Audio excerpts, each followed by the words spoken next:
hidup kami. Engkau Tuhan yang tidak pernah meninggalkan kami. Bahkan apapun persoalan kami mau melihat kepada Tuhan yang besar itu. Kami tidak ingin dikalahkan oleh rasa takut kami Tuhan. Karena roh Allah yang ada dalam kami lebih besar dari segala roh yang ada dalam dunia ini. Terima kasih Bapa, ini hidup kami. Berbicara lewat firman-Mu hari ini. Di dalam nama Yesus, yang percaya Tuhan di tengah kita memberkati kita. Katakan bersama. Amin, amin. Silakan duduk Bapak Ibu yang terkasih. Shalom. Bagaimana kabarnya? Luar biasa. Tadi pagi saya menyampaikan firman Tuhan tentang bagaimana hari-hari ini orang sedang dilanda oleh ketakutan karena virus corona. Tapi saya cuma mau bilang, kalau sudah waktunya mati, nggak usah tunggu kena virus. Kepleset di kamar mandi juga mati. Ya, bahkan angka kematian karena rokok itu lebih besar daripada corona. Ya, yang saya bingungkan kenapa hari-hari ini orang jadi takut virus lebih daripada takut Tuhan. Tuhan yang pegang kendali atas hidup kita, jadi tidak perlu takut. Katakan amin. Yang sedang beredar hari-hari ini, yang sedang meresahkan orang sebenarnya bukan virus coronanya, tapi roh ketakutan. Roh ketakutan menghinggapi semua orang. Hari ini saya akan berbicara tentang roh ketakutan. Saudara, ketakutan apa yang sedang ada dalam hidupmu hari-hari ini? Coba saudara renungkan, adakah ketakutan di dalam hidupmu? Macam-macam ketakutan, ada yang takut. Nomor satu yang paling ditakuti semua orang di dunia ini takut. Kok sama ya? Semua takut mati. Jadi sebenarnya yang sedang diserang oleh roh ketakutan hari-hari ini bukan corona, tapi semua orang ternyata masih takut mati. Sebenarnya kalau kita sudah siap mati, kita bisa berkata mati adalah keuntungan. Yang kena virus, yang mati banyak orang, ribuan orang itu memang sudah waktunya mati, tapi matinya bareng-bareng. Lo bener gak? Ini bukan lelucon, ini kenyataan. Sama kayak yang meninggal di Palu karena gempa. Yang mati 10.000 orang. Memang sudah waktunya, tapi memang bareng-bareng. Jadi bagian kita hari-hari ini adalah bukan bagaimana supaya kita, tapi mempersiapkan diri. Survei membuktikan orang paling banyak mati bukan di rumah sakit, tapi di kamar mandi. Karena kepleset. Makanya berhati-hatilah saat di kamar, karena ada roh maut banyak di kamar mandi. Tapi bukan itu yang terpenting, asalkan kita sudah siap. Ketakutan yang pertama yang merasuki semua orang adalah takut mati. Karena itu saya mau bilang saudara, walaupun Anda takut mati, hari ini kalau memang waktunya sudah tiba, tidak bisa ditawar, tidak bisa mundur. Ya, tadi pagi saya sampaikan suaminya BCL muda, ganteng, kaya raya, olahraga, makan sehat, tidak seperti kita makan gorengan. Bener nggak? Pecel lele itu minyaknya semakin hitam, semakin nikmat rasanya. Ya, bahkan akan dikontrak oleh salah satu produk iklan jantung, meninggalnya karena nggak ada yang tahu kan? Tapi ada bapak-bapak yang bilang sama saya, Bu, tolong doakan istri saya. Kenapa? Suaminya BCL meninggal, dia menangis 1 minggu. Suami orang mati ditangisi sama dia, Bu. Suami sendiri, Bu, masih hidup tidak pernah ditangisi. Saya tanya, Bapak sudah ngomong sama dia? Sudah, Bu. Saya tanya, kenapa kamu menangisi suaminya BCL? Sayang meninggal masih muda, ganteng, kaya raya, baik. Kenapa kamu tidak tangisi aku? Sudah jelek, pelit lagi. Makanya suami-suami jangan pelit kepada istri, amin. Ya. Takut yang kedua yang menyerang manusia itu takut apa selain takut mati? Yang paling dikena banyak orang takut apa? Miskin. Makanya banyak minum obat tolak miskin. Orang semua takut miskin. Dari yang kaya sampai yang pas-pasan takut dengan yang namanya miskin.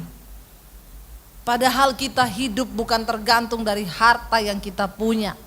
Walaupun hidup pas-pasan, ketika bersama Tuhan bahagia. Karena orang kaya tidak bisa diukur dari seberapa banyak yang dia miliki, tapi seberapa banyak yang dia syukuri. Amin. Kita punya banyak, kalau nggak bisa bersyukur percuma.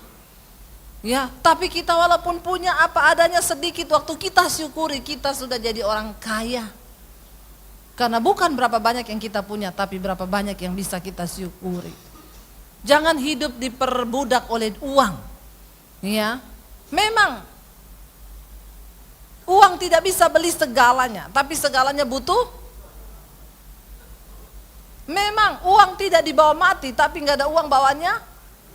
Ampuni mereka Tuhan, karena mereka tahu apa yang mereka ucapkan. Ya. Takut miskin, orang semua berlomba-lomba bagaimana menjadi kaya. Ya, ada yang pergi ke Gunung Kidul, ada yang nyolong. Ada orang konseling sama saya, ibu, doakan saya kehilangan pekerjaan. Kenapa? Ketahuan pakai uang kantor. Dan saya harus mengembalikan ratusan juta, Bu. Kenapa bisa terjadi? Awalnya saya nyolong dikit-dikit, lama-lama menjadi. Bukan cuma itu, ada orang yang nyolong uang kolektor di gereja. Pernah kejadian, penghitung kolektor, waktu ketahuan sudah ratusan juta. Hati-hati yang suka ngitung uang. Ya, ada setan di situ. Tiap kali ngitung dimasukin di sepatu. Amplop-amplop yang gede diinjak di dalam sepatu. Ya. Memang tidak ada manusia yang lihat, tapi mata Tuhan melihat. Akhirnya ketahuan karena ada satu orang yang kasih persembahan di gereja, tapi tidak keluar di pengumuman.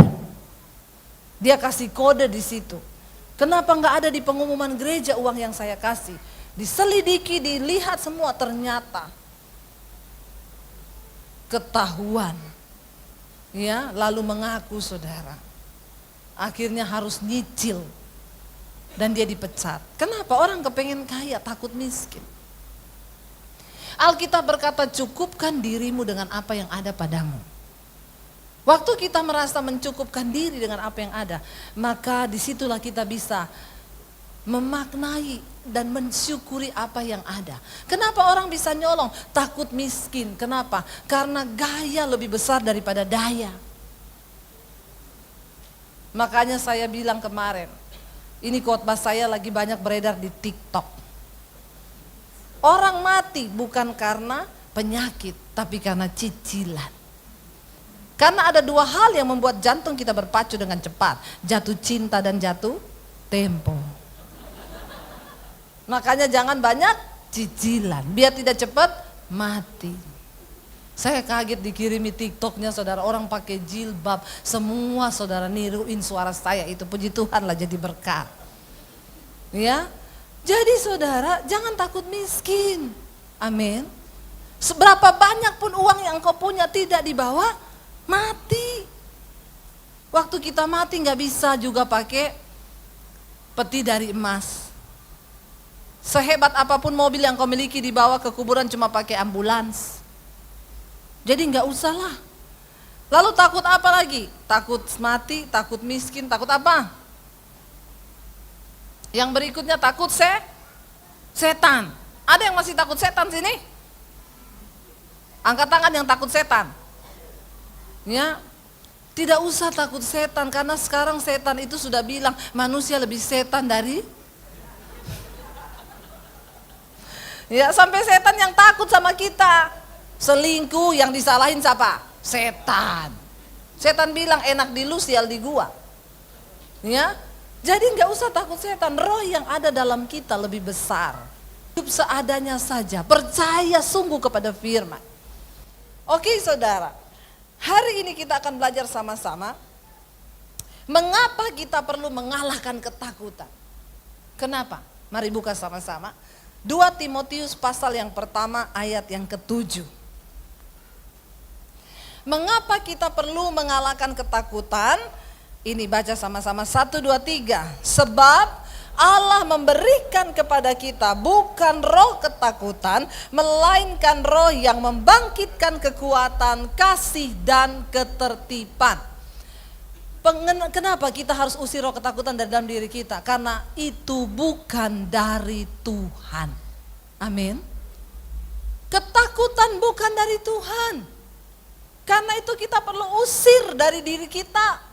Sebab Tuhan tidak pernah memberikan kepada kita roh ketakutan. Ketakutan itu roh. Dan kalau dia roh berarti dia bisa mengikat hidup saudara dan saya. Sehingga banyak orang hari-hari ini dibelenggu oleh ketakutan.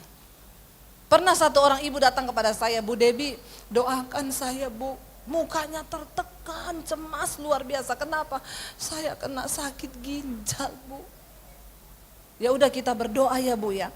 Waktu kami sedang berdoa, lalu Roh Kudus memberikan saya satu hikmat di dalam hati saya. Ibu ini tertekan bukan karena sakitnya, tapi karena ketakutan akan kematian. Seringkali yang membunuh orang itu bukan penyakitnya, tetapi rasa takut. Lalu saya bilang sama dia, Ibu, Tuhan berkata jangan takut, ibu takut mati ya. Langsung meledak dia nangis teriak saudara. Nangis sejadi-jadinya saya berdoa di dalam nama Yesus. Semua roh ketakutan akan kematian aku patahkan dalam nama Yesus. Dia nangis berteriak sekuat-kuatnya. Dia bilang setelah itu, Ibu saya merasakan kelegaan. Iya, ibu orang sakit belum tentu langsung mati. Tapi kalau ibu diikat oleh roh ketakutan, ibu bisa langsung mati.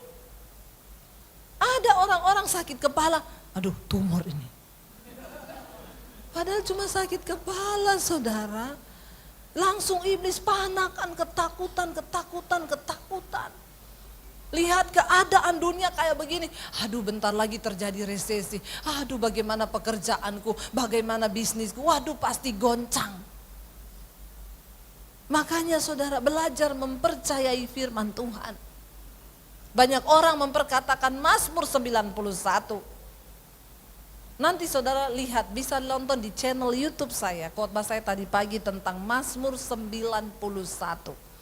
Tidak semua orang Kristen akan mengalami janji Tuhan di dalam Mazmur 91. Jadi jangan dengan mudahnya engkau menghafalkan ayat itu. Lalu engkau tulis, engkau catat, taruh di dompet. Udah seperti jimat dan mantra. Maaf, untuk menikmati janji firman Tuhan ada syarat yang harus kita penuhi. Karena firman Tuhan itu bukan ayat yang murahan. Tadi pagi saya jelaskan, orang yang mengalami janji Tuhan di Mazmur 91, di ayat yang pertama di sana dikatakan, orang yang berlindung dalam lindungan yang maha kuasa, bermalam di dalam naungan. Di dalam bahasa Inggrisnya dikatakan orang yang berada di dalam the secret place of God, di tempat rahasianya Tuhan. Jadi kalau hari ini kita tidak berada di tempat rahasianya Tuhan, jangan mimpi ayat itu bisa terjadi. Apalagi orang Kristen latah hari-hari ini mau pergi ke rumah selingkuhan, dia perkatakan Mazmur 91. Dia pikir itu bisa terjadi. Hidup dalam kenajisan tapi dia perkatakan Mazmur 91. Ya jangan mimpi saudara. Kalau kita ingin menikmati, kita harus berada di tempat rahasianya Tuhan. Bagaimana caranya? Hidup dalam kekudusan dan perkenanan Tuhan. Baru engkau bisa menikmati semua janji Tuhan. Kita kembali, kenapa kita harus mengusir roh ketakutan? Karena itu bukan dari Tuhan. Mari kita menerima sesuatu yang hanya berasal dari Tuhan. Ya, supaya hidup kita ini digerakkan oleh apa yang ada di dalam diri kita, mempercayai firman Tuhan, lalu kita bergerak di dalam alam roh bersama dengan Tuhan, dalam dimensinya Tuhan. Amin. Orang yang hidup dalam ketakutan tidak mungkin diberkati Tuhan. Ingat, apa yang engkau takutkan kata firman Tuhan, itu yang akan menimpamu. Karena sesuatu yang kita takutkan itu sama dengan kita imani. Benar enggak? Satu kali ada sebuah percobaan dilakukan kepada seorang mahasiswa, bagaimana kuasa ketakutan itu bisa bekerja. Lalu teman-temannya itu mengerjain dia, saudara. Yuk kita sepakat ya, nanti kita kerjain dia. Dia datang ke sekolah, saudara. Waktu masuk pintu gerbang ketemu satu orang teman. Temannya bilang gini, ih kamu kok pucat banget ya, sakit ya? Enggak tuh, emang pucat ya? Iya pucat. Lalu dia mulai takut. Masa saya pucat ya? Sakit apa ya? Dia masuk ke kelas ketemu temannya satu lagi. Kamu kok pucat banget? Kamu sakit ya? Ini penelitian yang benar-benar dicobai, dilakukan dan memang ada hasilnya. Kamu sakit ya? Dia ngomong enggak itu. Masa saya pucat? Lalu dia mulai takut. Apa aku sakit ya? Lalu dia pergi ke toilet, saudara. Di toilet ketemu sama satu orang lagi yang memang sengaja mencobai. Kamu kok pucat banget, sakit? Enggak, itu saya enggak sakit. Tapi kok semua orang bilang begitu. Dia pergi ke cermin di toilet. Pucat ya saya ya? Sakit ya? Lalu dia mulai takut. Emang saya ada sakit ya? Saudara tahu, 3 hari kemudian dia tidak masuk sekolah. Beberapa hari semua teman berkata begitu. Lalu berapa hari kemudian mereka dengar dia benar-benar di opnam. Kenapa? Karena ketakutan. Waktu kita takut, tubuh kita memproduksi hormon yang sangat merugikan kesehatan. Makanya jangan takut. Berserah kepada Tuhan, saudara. Ya, harus kita lawan semua roh ketakutan. Kenapa? Yang pertama, itu bukan dari Tuhan. Alkitab berkata, sebab Allah tidak memberikan kepada kita roh ketakutan. Ya, Allah berikan kepada kita bukan roh ketakutan, melainkan roh yang membangkitkan kekuatan. Ketakutan lawan katanya kekuatan.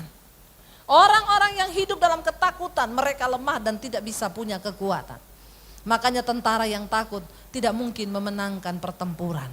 Karena dia sudah kalah sebelum berperang. Amin. Waktu para pengintai didengarkan kata-kata yang menakutkan. Kamu mau ke sana, itu orang-orang gede-gede. Tidak mungkin kita menang. Ciut, semuanya mundur, nggak ada yang berani. Tetapi Yosua dan Kaleb memberanikan diri dan mempercayai firman Tuhan. Saudara, kita nggak bisa mendengarkan iblis, apa yang iblis taruh dalam hidup kita. Hari ini yang perlu engkau lakukan, membangkitkan dan membangun imanmu. Percaya sungguh kepada Tuhan. Bahwa rancangan Tuhan bagi kita itu yang terbaik. Sambil kita hidup dalam takut akan Tuhan. Hanya satu ketakutan yang perlu kita hidupi hari-hari ini. Takut akan Tuhan. Itu adalah satu ketakutan yang mengalahkan semua ketakutan yang lain. Amin. Takut akan Tuhan. Jangan takut sama corona. Lebih daripada engkau takut sama Tuhan. Jangan takut pada kemiskinan. Lebih dari rasa takutmu kepada Tuhan. Orang yang hidup dalam ketakutan, dia tidak mempercayai Tuhan. Dan saudara tahu nasibnya orang yang tidak mempercayai Tuhan, dia tidak akan mengalami keadaan yang baik. Hidupnya terkutuk. Tadi Pak Niko berkata, dia makan tidak sampai kenyang, dia minum tidak sampai puas. Dia bekerja dapat penghasilan seperti ditaruh di pundi-pundi yang berlubang, tidak pernah cukup. Kalau engkau lagi menikmati hari-hari itu, semua keadaan itu hari ini, bertobatlah. Buang semua ketakutan. Jangan takut, saudara. Sebab Tuhan tidak memberikan roh ketakutan. Yang kedua, kenapa kita harus membuang roh ketakutan dari dalam diri kita? Karena di dalam dunia ini kan hanya ada 2 oknum yang mencoba menguasai manusia. Yang pertama Tuhan, yang kedua setan, iblis. Kalau ketakutan bukan dari Allah, berarti dari iblis. Kalau kita hidup dalam ketakutan, berarti kita mempercayai iblis. Coba kita baca sama-sama ayatnya. Yohanes pasal yang ke-8 ayat 43 sampai 44. Yohanes 8 ayat 43 sampai 44 ada di sini. Baca sama-sama 1 2 3. Apakah sebabnya kamu tidak mengerti bahasaku, kata Yesus? Sebab kamu tidak dapat menangkap firmanku, ayat 44. Iblislah yang menjadi bapamu, dan kamu ingin melakukan keinginan-keinginan bapamu. Ia adalah pembunuh manusia sejak semula dan tidak hidup dalam kebenaran. Sebab di dalam dia tidak ada kebenaran. Apabila ia berkata dusta, ia berkata atas kehendaknya sendiri, sebab ia adalah pendusta dan bapa segala dusta. Kenapa orang hidup dalam ketakutan? Ayat 43 tadi berkata, karena engkau tidak mengerti bahasanya Kristus. Sebab apa? Kamu tidak dapat menangkap firman-Ku. Orang hidup dalam ketakutan karena dia kurang mempercayai dan tidak mengerti kebenaran firman. Kenapa? Karena memang kamu tidak pernah mendengar firman yang benar, dan yang kedua karena engkau tidak pernah membaca firman. Bagaimana mungkin membaca saja aku sulit. Bahkan Rasul Paulus bilang, hari-hari terakhir ini orang bukan hanya tidak percaya firman, mereka membuat kebenaran bagi dirinya sendiri. Tadi pagi saya saksikan, seorang ibu telepon saya, Bu, suami saya selingkuh, Bu, saya tahu. Lalu ibu sudah tanya, sudah, dia mengakui iya. Lalu saya tanya, Bu, sama dia, kamu pilih saya atau perempuan itu? Suami saya jawab, dua-dua. Istrinya bilang, saya tidak mau diduakan, kamu pilih salah satu. Suaminya jawab, kamu pikir gampang semudah itu melupakan dia? Beri aku waktu. Lalu istrinya berkata, sampai kapan kamu butuh waktu untuk melupakan perempuan itu? Suaminya jawab, tunggu waktu Tuhan. Ya, luar biasa ya, untuk melupakan selingkuhan tunggu waktu Tuhan. Leo sudah senyum, kenapa? Itu lagunya Leo. Karena setiap kali saya bertanya kepada dia, Leo kapan nikah? Dia bilang, waktu Tuhan pasti yang terbaik. Kalau Leo yang menjawab begitu memang pantas, karena memang untuk menikah tunggu waktu Tuhan. Tapi orang disuruh lepaskan selingkuhan tunggu waktu Tuhan, kebangetan gak? Ini perlu dibaptis ulang. Direndam agak lama, 15 menit. Biar dia buka mata langsung di rumah Bapa di sorga. Lebih baik tubuhnya binasa tapi jiwanya selamat. Ngeri saudara, orang Kristen sekarang bikin ayat sendiri. Lalu dia juga bilang sama saya, Bu, kita ini anak Tuhan. Tuhan menyuruh kita saling mengasihi. Perempuan itu janda. Kalau saya tinggalkan dia, siapa yang akan memperhatikan hidupnya? Karena mengasihi janda itu berarti saya menuruti hukum Tuhan. Kamu harus saling mengasihi. Kamu itu gak ngerti ya, kamu Kristen, saya Kristen, janda itu juga Kristen, kita sama-sama anak Tuhan. Kalau orang yang tidak tahu kebenaran kayaknya benar loh, benar gak? Saya bilang sama ibu itu, berarti suamimu sering dengerin khotbahnya Roma Irama, bahwa menikahi janda-janda itu ibadah. Tapi ibadah kalau nikahi janda tua. Kalau nikahi janda muda bukan ibadah, nafsu. Coba nikahi janda tua sana, yang sudah ompong peot. Nah itu ibadah itu. Saya angkat jempol. Yang dinikahi janda-janda muda yang seksi. Terus dia bilang, kan saya melakukan hukum Tuhan, Bu. Makanya Yesus bilang, kamu ndak bisa ngerti firman-Ku, malah bikin firman baru. Saya bilang memang Tuhan suruh kita mengasihi sesama anak Tuhan, tapi Yesus tidak bilang begini, kasihilah janda-janda muda itu dan nikahilah mereka. Ndak ada ayatnya, sudah jangan putar balik firman. Kenapa kita hidup dikuasai ketakutan, dikuasai dosa? Karena Yesus bilang, kamu, nah ini saudara, kenapa saudara? Karena di sini tadi dikatakan, iblis itu bapa dari segala. Orang ini ngomong pakai firman, tapi tidak sesuai firman, berarti itu adalah dusta. Dan siapa yang ngomong itu? Setan. Iblis itu memutarbalikkan kebenaran. Coba saudara lihat lagi tadi ayat 44, kita baca lagi sama-sama di sana. Ya, dikatakan ayat 44, iblislah yang menjadi bapamu dan kamu ingin melakukan keinginan-keinginan bapamu. Yaitu menikahi janda tadi yang Kristen. Ia adalah pembunuh manusia sejak semula dan tidak hidup dalam kebenaran. Maka dia putar balikan, sebab di dalam dia tidak ada kebenaran. Apabila ia berkata dusta, ia berkata atas kehendaknya sendiri. Kalau engkau memutar balikan firman dan membuat alasan atas setiap dosamu atas kehendakmu sendiri, maka bapamu adalah iblis. Bilang amin yang kenceng. Berhenti jadi orang Kristen yang suka mempermainkan kebenaran. Cukup saudara, karena Tuhan tidak bisa dipermainkan. Amin. Sekali kebenaran, mari hidupi kebenaran. Sekali Alkitab berkata hidup dalam kekudusan, hidup dalam kekudusan. Jangan buat alibi, ya. Jangan buat sesuatu yang lain, yang bukan dari Tuhan. Ada lagi orang Kristen, ibu, saya sama istri saya punya hubungan yang tidak baik sudah 3 tahun. Saya berdoa terus sama Tuhan, bu, biar Tuhan, engkau mau apakan Tuhan rumah tangga kami. Saya bilang mungkin Bapak ada salah, makanya ibu begitu tidak melayani Bapak. Ya memang dulu saya pernah ada salah sih. Ya sudah, Bapak balut hatinya, Bapak sudah mengecewakan dia, Pak. Saya sudah cukup 3 tahun, bu, tapi dia tetap tidak mau melayani saya. Tapi saya berdoa sama Tuhan, mau dibawa kemana rumah tangga saya. Lalu dia bilang gini, tapi Tuhan itu baik, bu.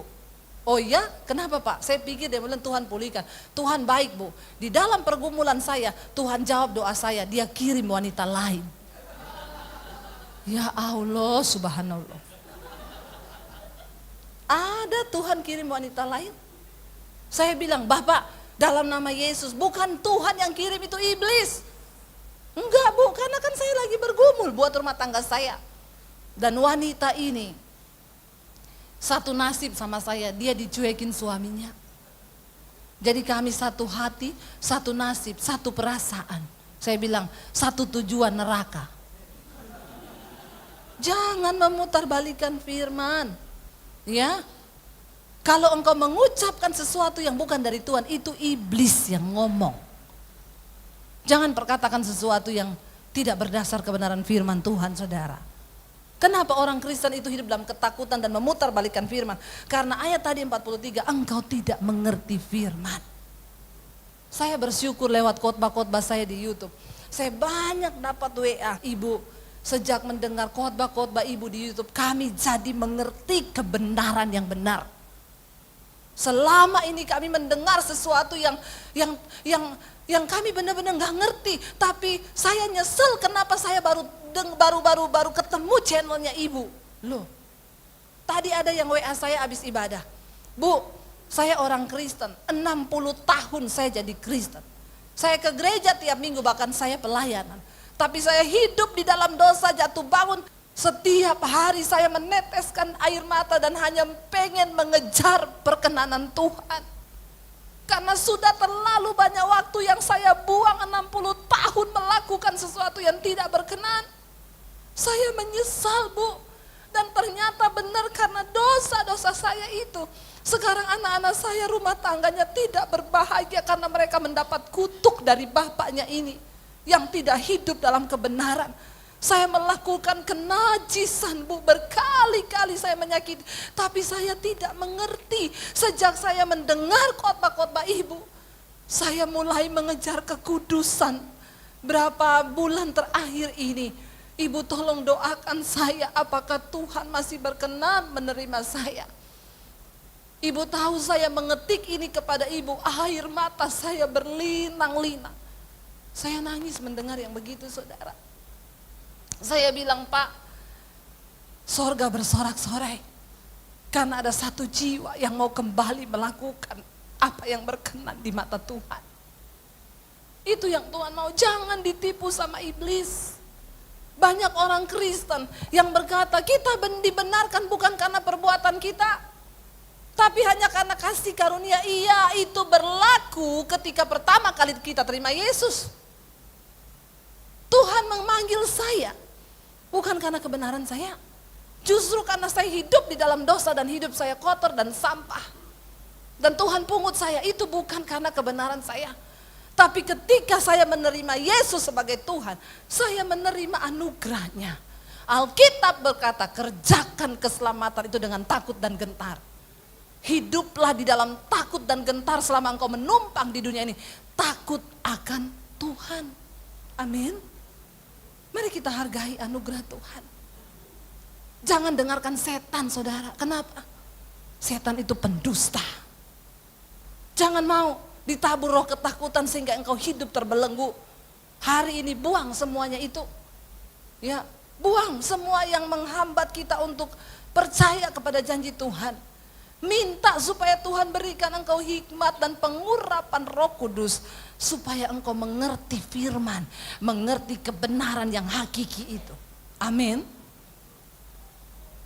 Kenapa kita harus buang roh ketakutan? Yang pertama, itu bukan dari Tuhan. Yang kedua, itu dari setan.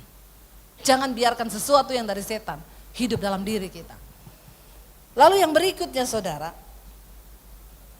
bagaimana kita dapat menaklukkan semua ketakutan yang ada dalam hidup kita? Yang pertama, perkatakan firman Tuhan.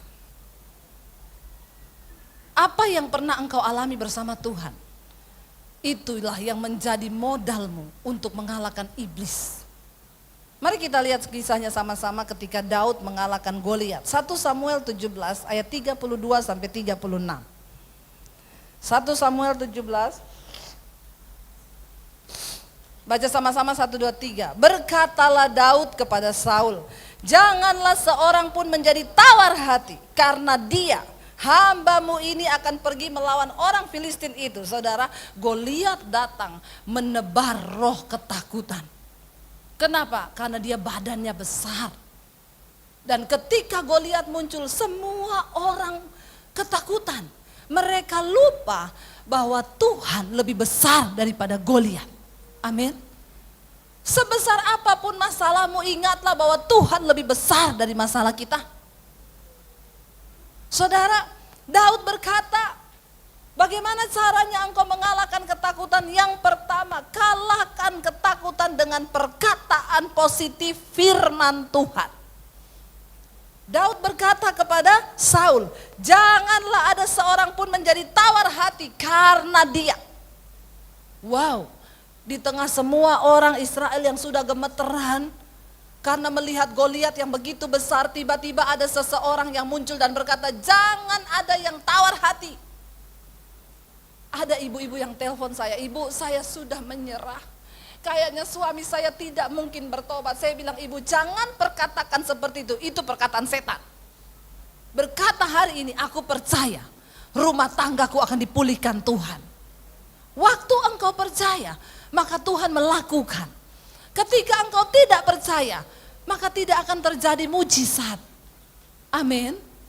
Makanya engkau harus percaya. Lalu ayat yang berikutnya, tetapi Saul berkata kepada Daud, lihat, karena sudah ketakutan, Saul memperkatakan perkataannya iblis. Coba baca.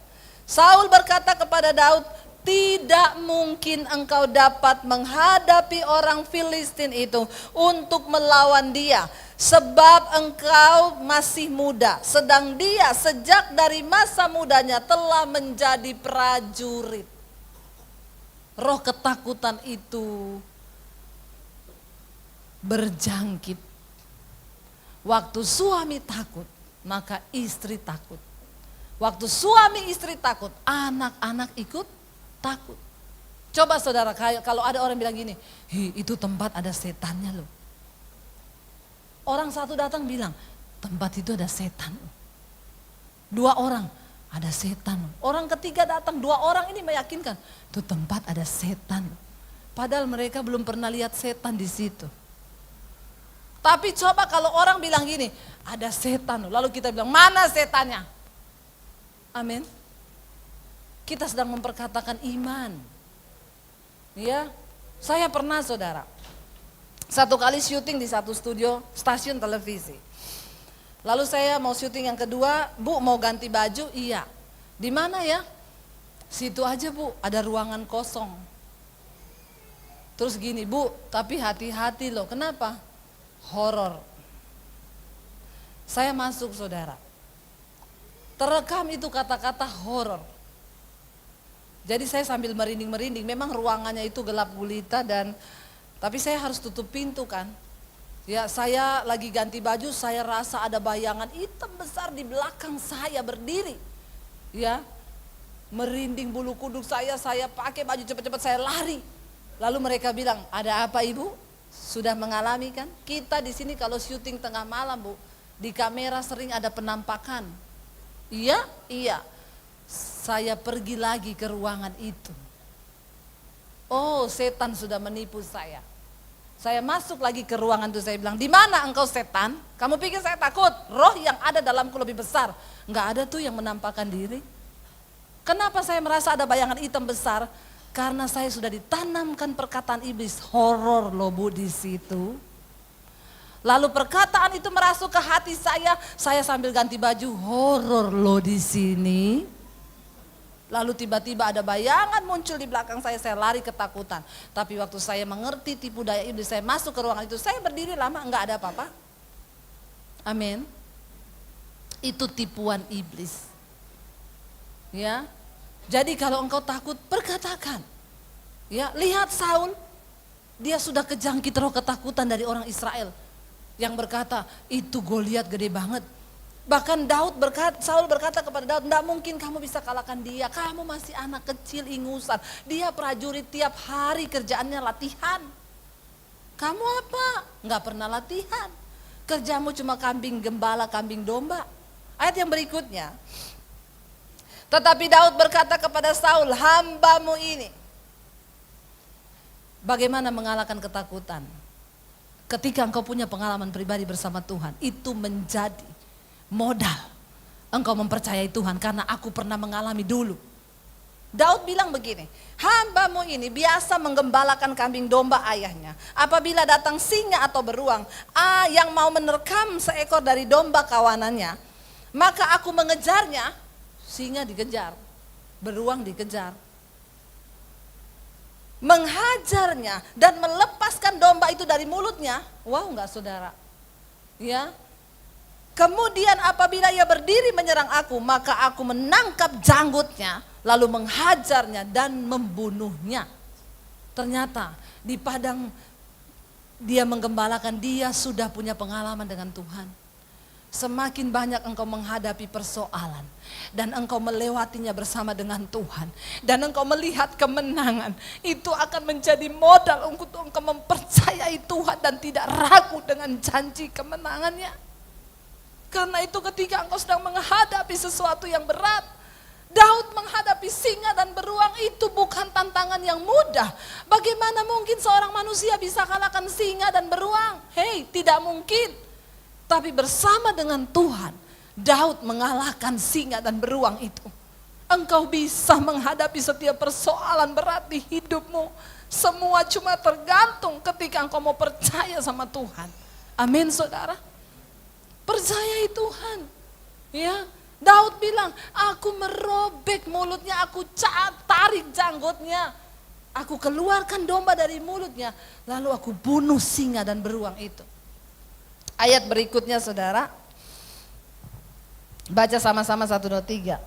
Baik singa maupun beruang telah dihajar oleh hambamu ini, dan orang Filistin yang tidak bersunat itu, ia akan sama seperti salah satu daripada binatang itu, karena ia telah mencemooh barisan daripada Allah yang hidup.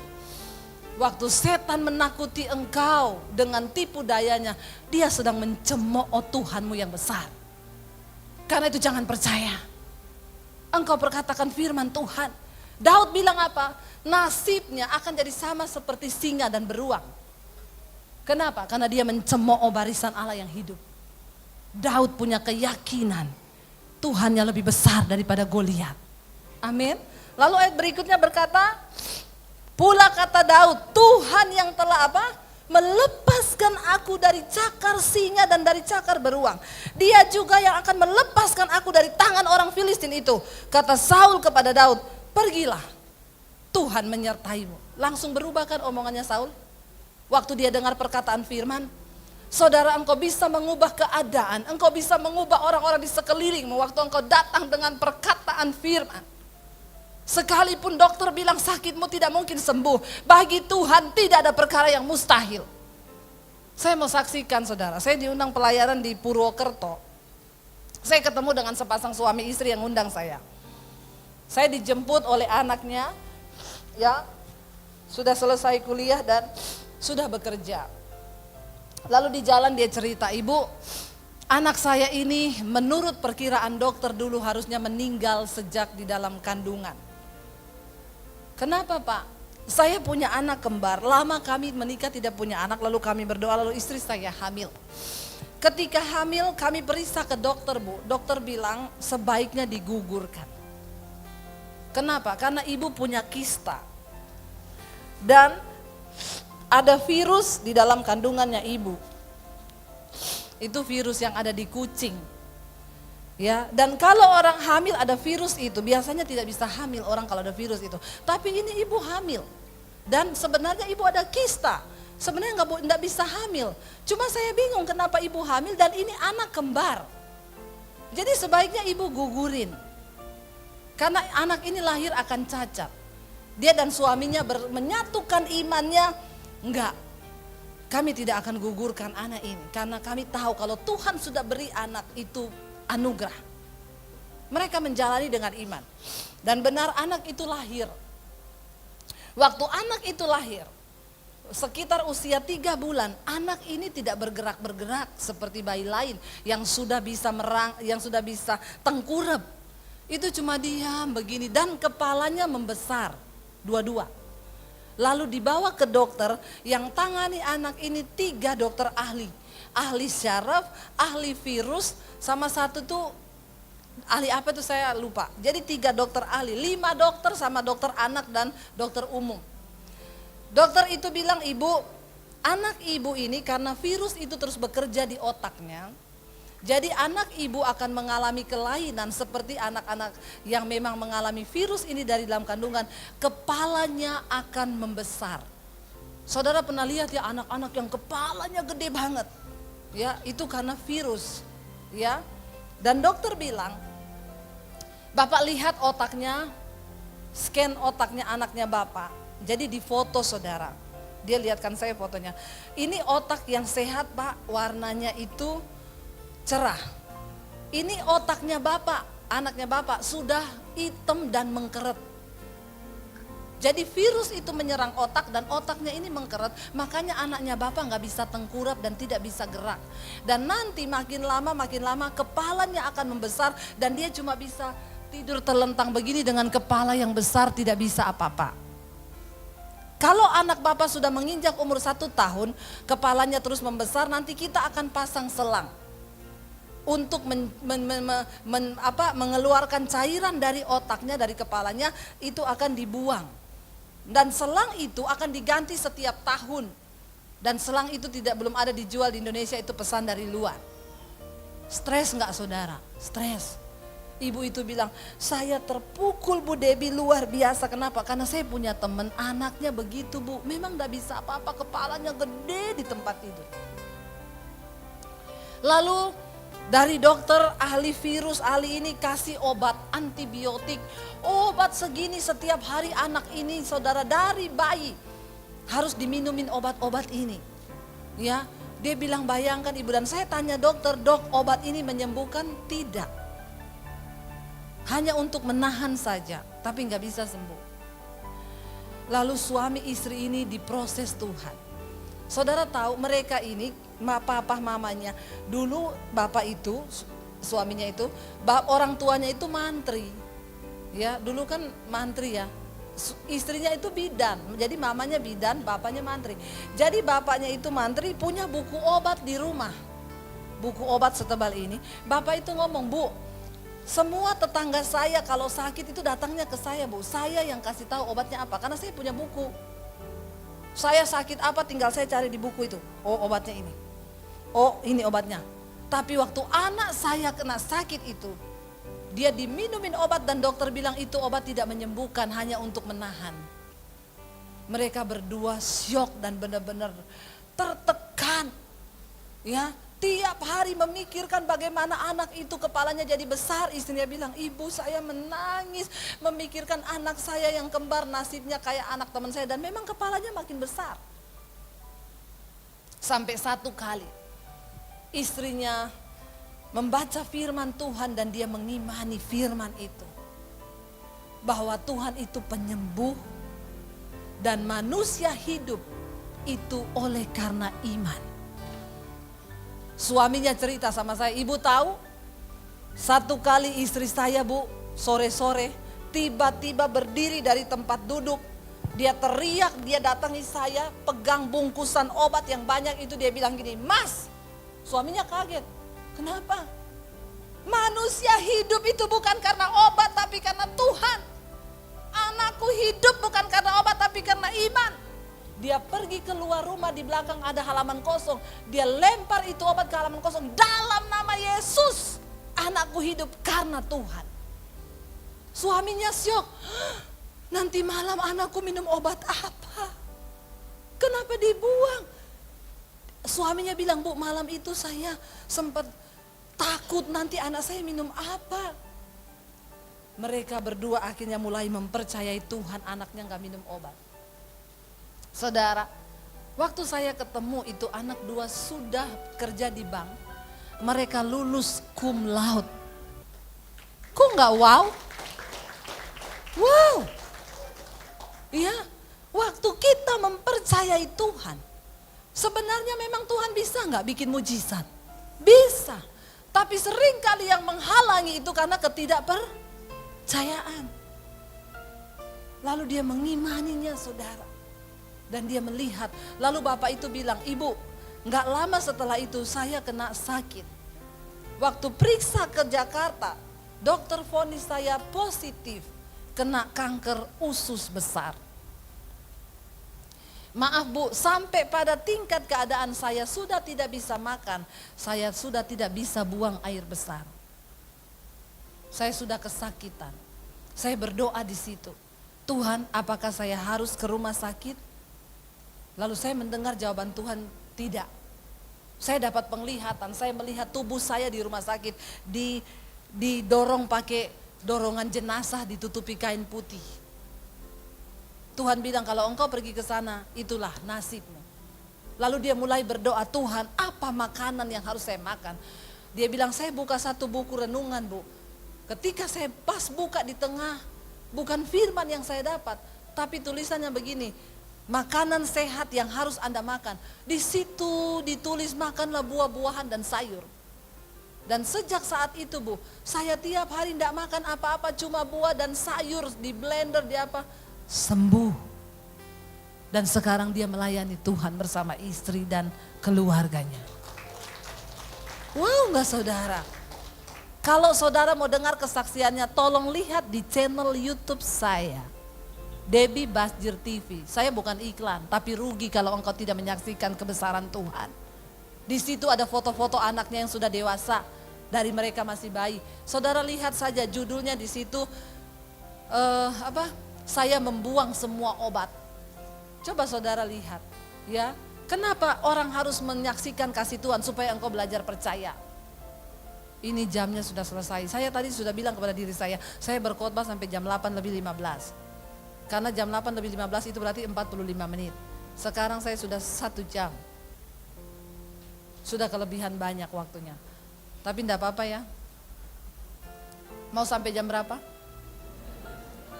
Sampai jam 12 Anda puas, saya lemes. Karena ini sudah yang kelima saya khotbah saudara ya. Saudara luar biasa kan? Kenapa engkau harus memperkatakan firman? Karena firman itu berkuasa mengubahkan keadaanmu. Lihat ketika Daud memperkatakan firman, langsung Saul berubah. Dia bilang apa? Ya sudah, pergi, Tuhan menyertaimu. Wow enggak saudara? Coba kita lihat ayat yang berikutnya saudara. Ya. Lalu Saul mengenakan baju perangnya kepada Daud, ditaruhnya ketopang tembaga di kepalanya dan dikenakanlah baju sirah kepadanya. Saul meminjamkan baju perangnya kepada Daud karena dia bilang, Daud, kamu menghadapi prajurit enggak boleh enggak pakai baju perang. Ini perlindungan bagimu. Ayat yang berikutnya, lalu Daud mengikatkan pedangnya di luar baju perangnya. Kemudian ia berikhtiar berjalan sebab belum pernah dicobanya. Dia belum pernah pakai baju perang.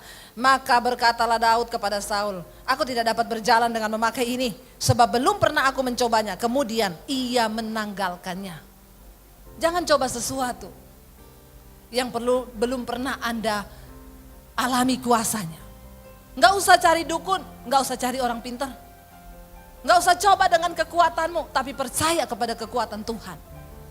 Daud mengandalkan Tuhan sepenuhnya. Dia bilang, maaf Saul, saya nggak pernah pakai ini, copot aja. Ayat yang berikutnya berkata apa? Lalu Daud mengambil tongkatnya. Di tangannya dipilihnya dari dasar sungai 5 batu yang licin. Dan ditaruhnya dalam kantong gembala yang dibawanya. Yakni tempat batu-batu sedang umpannya dipegangnya di tangannya. Demikianlah ia mendekati orang Filistin itu. Siapa sangka cuma dengan 5 batu dari sungai ternyata bisa bunuh Goliat. Jangan pernah batasi Tuhan dengan caramu. Karena Tuhan suka bekerja dengan cara yang tidak terduga. Amin.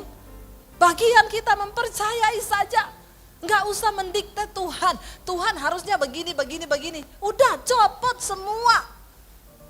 Yang engkau rasa mungkin bisa. Jangan harapkan orang lain menolongmu, keluargaku bisa tolong saya. Berhenti menyalahkan keadaan dan mengharapkan sesuatu yang lain selain daripada Tuhan. Kenapa? Karena Tuhan bekerja dengan cara yang ajaib. Bahkan yang tidak pernah muncul di dalam akal logika kita. Ayat berikutnya berkata, orang Filistin itu kian dekat menghampiri Daud. Di depannya orang yang membawa perisainya. Bayangkan perisainya aja dibawain saudara. Saking gedenya. Lalu ayat berikutnya berkata, ketika orang Filistin itu menunjukkan pandangannya ke arah Daud serta melihat dia, dihinanya Daud karena ia masih muda, kemerah-merahan dan elok parasnya. Dia bilang, anak kecil.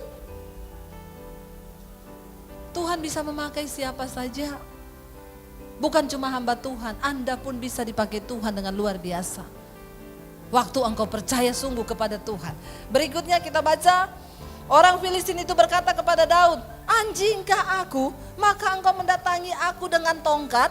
Lalu demi para allahnya orang Filistin itu mengutuki Daud. Dia mengejek Daud, kamu pikir saya anjing? Datangi pakai tongkat, aku nih bawa lembing. Pakai baju prajurit, pakai baju perang. Lu itu pikir aku anjing yang gampang dikalahkan dengan tongkat? Lalu ayat berikutnya berkata, pula orang Filistin itu berkata kepada Daud, hadapilah aku, maka aku akan memberikan dagingmu kepada burung-burung di udara dan kepada binatang-binatang di padang. Jangan dengarkan iblis. Ini perkataan setan yang coba melemahkan imannya Daud. Tapi Daud menentangnya dengan apa? Ayat 45. Tetapi Daud berkata kepada orang Filistin itu. Baca sama-sama, 1, 2, 3. Engkau mendatangi aku dengan pedang dan tombak dan lembing. Tetapi aku mendatangi engkau dengan nama Tuhan semesta alam, Allah segala barisan Israel yang kau tantang itu. Wow, enggak? Bagaimana cara kita mengalahkan ketakutan? Percaya dalam nama Tuhan. Datangi masalahmu dengan nama Tuhan. Dan hidup di dalam perkenanan Tuhan. Itu yang paling penting, karena Tuhan menolong orang yang berkenan di hatinya. Amin. Ayat berikutnya berkata, hari ini juga, baca sama-sama, Tuhan akan menyerahkan engkau ke dalam tanganku dan aku akan mengalahkan engkau dan memenggal kepalamu dari tubuhmu. Hari ini juga aku akan memberikan mayatmu dan mayat tentara orang Filistin kepada burung-burung di udara dan kepada binatang-binatang liar supaya seluruh bumi tahu bahwa Israel mempunyai Allah. Wow enggak? Kenapa Tuhan izinkan persoalan terjadi dalam hidupmu? Supaya waktu engkau ditolong Tuhan, orang lain melihat bahwa Tuhanmu hebat. Amin. Keluargamu melihat bahwa Tuhanmu hebat. Saya menjalani semua proses yang Tuhan izinkan terjadi dalam hidup saya. Papi saya waktu suruh pergi saya dari rumah, kamu pergi jangan bawa ijazah. Saya mau lihat Yesus kasih makan kamu pakai apa. Saya cuma berlutut di kaki Tuhan. Dan saya cuma bilang, Tuhan, satu saat aku akan membuktikan Tuhan bukan cuma kasih makan aku. Tapi Tuhan berikan lebih daripada sekedar makanan. Dan saudara tahu, hari-hari ini saya akan memberkati keluarga saya yang dulu pernah menghujat nama Tuhan. Cuma satu kerinduan saya supaya apa? Supaya orang tahu bahwa aku punya Tuhan yang besar. Amin. Bahwa Allah kita lebih besar daripada Allah mereka. Bahwa Tuhan kita adalah Tuhan yang hidup, yang sanggup mengubahkan hidup kita, saudara. Jangan pernah menyerah apapun keadaanmu hari ini. Tetap percaya kepada Tuhan. Tetap berharap supaya apa? Lewat semua masalah di hidup kita, orang bisa melihat bahwa Tuhan kita Tuhan yang besar. Ya, Daud berkata, supaya orang-orang melihat bahwa di Israel memiliki Allah yang luar biasa. Waktu motivasi hidupmu untuk memuliakan nama Tuhan, maka dia Tuhan yang turut bekerja untuk mendatangkan kebaikan. Cuma satu, supaya namanya dimuliakan lewat hidup kita. Karena itu bertobatlah dan hiduplah di dalam perkenanannya. Mari kita bangkit berdiri. Kami bersyukur Tuhan. Kami tidak mau hidup dikuasai oleh roh ketakutan. Karena kami percaya Tuhan sanggup. Kami tahu Engkau tidak pernah membiarkan kami seorang diri. Pertolonganmu itu selalu tepat pada waktunya. Bagian kami adalah mempercayai Tuhan. Bagian kami adalah mempercayai dan memperkatakan firman-Mu. Ampuni Bapa, kalau selama ini kami hidup di dalam ketakutan, kami membiarkan itu menguasai hidup kami. Tapi hari ini kami mau berkata, Engkaulah sumber pertolongan kami Bapa. Mari angkat tanganmu saudara. Tuhan selalu menolongku. Amin Yesus.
Shalom saudara, jika Anda merasa diberkati dengan channel YouTube saya, Anda bisa komen, like, dan share.